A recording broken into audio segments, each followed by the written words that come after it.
दक्षिण कोरिया में एक भारी बवाल मचा हुआ है और आखिरकार भारी विरोध के बाद दक्षिण कोरिया के राष्ट्रपति ने नया निर्णय लिया है। जहां एक तरफ ये सब कुछ चल रहा है तो वहीं दूसरी तरफ ईरान पर अब टूट पड़ा है अमेरिका और ईरान ने एफएटीएफ के लिए भारत से मदद मांगी है। जानेंगे जियोपॉलिटिक्स में क्या कुछ चल रहा है, हमेशा की तरह जानने को मिलेगा बहुत कुछ। आइए जानते हैं इन खबरों को विस्तार से। दक्षिण कोरिया के राष्ट्रपति यून सुक योल ने संसद के साथ गतिरोध के बाद मार्शल लॉ हटाने की घोषणा की है। उन्होंने कुछ घंटे पहले ही पूरी दुनिया को हैरान करते हुए देश में अचानक मार्शल लॉ की घोषणा की थी। ये दशकों में दक्षिण कोरिया का सबसे बड़ा राजनीतिक संकट रहा, क्योंकि नाराज सांसदों ने इस आदेश को सर्वसम्मति से संसद में खारिज कर दिया। न्यूज एजेंसी योनहाप ने कहा कि कैबिनेट ने मार्शल लॉ को खत्म करने के लिए बुधवार सुबह सहमति जताई थी। नेशनल असेंबली के बाहर बड़ी संख्या में प्रदर्शनकारियों ने नारे लगाए। मार्शल लॉ घोषणा की घोषणा करते हुए राष्ट्रपति ने विपक्ष पर संसद पर हावी होने, उत्तर कोरिया के साथ सहानुभूति रखने और देश विरोधी गतिविधियों के साथ सरकार को अस्थिर करने का आरोप लगाया। इसके कुछ घंटों के बाद संसद ने घोषणा को निष्प्रभावी करने के लिए मतदान किया, जिसमें नेशनल असेंबली के अध्यक्ष वू वॉन सिक ने घोषणा की कि सांसद लोगों के साथ मिलकर लोकतंत्र की रक्षा करेंगे। वू ने पुलिस और सैन्य कर्मियों को संसद परिसर से हटने के लिए कहा। इस कदम का पक्ष और विपक्ष दोनों के राजनेताओं ने विरोध किया, जिसमें यून की अपनी रूढ़िवादी पार्टी के नेता हान डोंग हुन भी शामिल हैं। हुन ने इस निर्णय को गलत बताया और लोगों के साथ मिलकर इसे रोकने का संकल्प लिया। विपक्षी नेता ली जे म्यांग ने यून की घोषणा को अवैध और असंवैधानिक करार दिया। विपक्ष का कहना है कि अगर राष्ट्रपति ने पद नहीं छोड़ा तो वो महाभियोग की कार्रवाई शुरू कर देंगे। ली जे म्यांग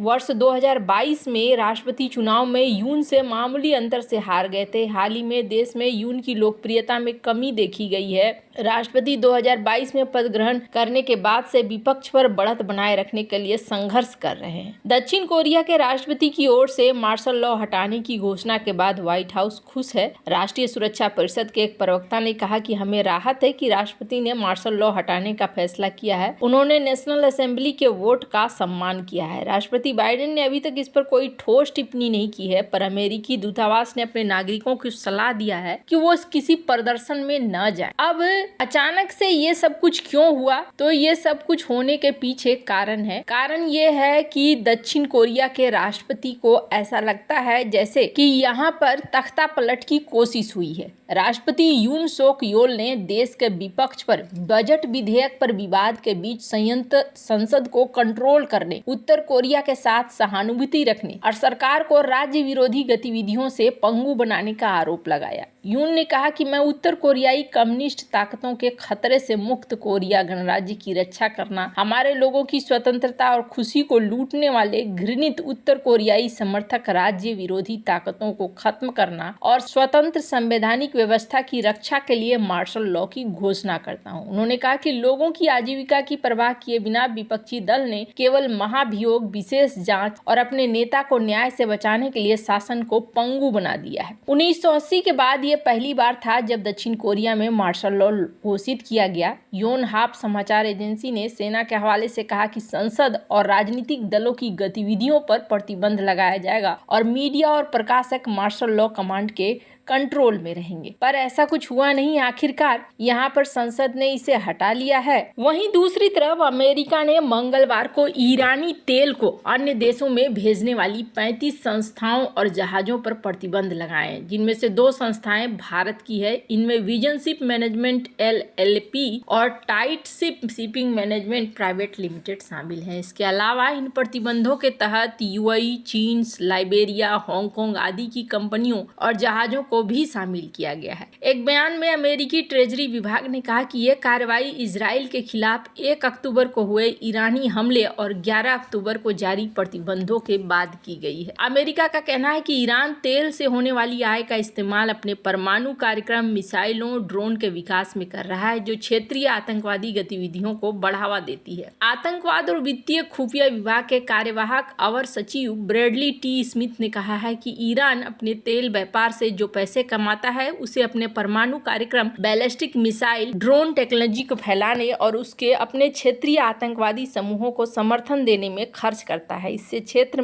और भी अस्थिर हो सकता है। उन्होंने ये भी कहा कि अमेरिका अपने सभी उपकरणों और अधिकारों का इस्तेमाल करके इन अवैध गतिविधियों को सुविधाजनक बनाने वाले जहाजों और ऑपरेटरों के गुप्त बेड़े को बाधित करने के लिए प्रतिबद्ध है। अमेरिकी ट्रेजरी विभाग के अनुसार भारत स्थित vision ship management LAP phoenix का प्रबंधन और संचालन करती है, जिसे पहले लूना लेक के नाम से जाना जाता था, और यहाँ पर ये जहाज भी शामिल है, जिसकी वजह से इसके ऊपर भी एक्शन लिया गया है। वैसे आपको बता दूं, ऐसा नहीं है कि ईरान इससे कमा नहीं रहा है। ईरान अच्छा खासा पैसा तेल से बना भी रहा है। प्रतिबंध लगाने के बावजूद ईरान और उसके सहयोगियों ने पिछले 1 साल में तेल तस्करी नेटवर्क से करीब $1 बिलियन से अधिक की कमाई की है, ये कहा जा रहा है। यह नेटवर्क इराक में बल फूल रहा है जब से प्रधानमंत्री मोहम्मद सिया अल सुदानी ने 2022 में पदभार संभाला है। ईरान का ये नेटवर्क उस सरकारी नीति का फायदा उठाता है जिसके तहत इराक भारी सब्सिडी वाले मूल्यों पर डामर संयंत्रों को ईंधन तेल आवंटित करता है। इसमें इराक, ईरान और खाड़ी देशों की कंपनियां, समूह और व्यक्तियों का नेटवर्क शामिल है। कहा जाता है कि इस योजना के तहत हर महीने 5 लाख से 7.5 लाख मीट्रिक टन भारी ईंधन तेल संयंत्रों से हटाकर ज्यादातर एशिया में निर्यात किया जाता है। इनमें उच्च सल्फर ईंधन तेल भी शामिल है, जिनका मूल्य 3.4 मिलियन से 5 मिलियन बैरल के बराबर है। सुदानी के सत्ता में आने के बाद से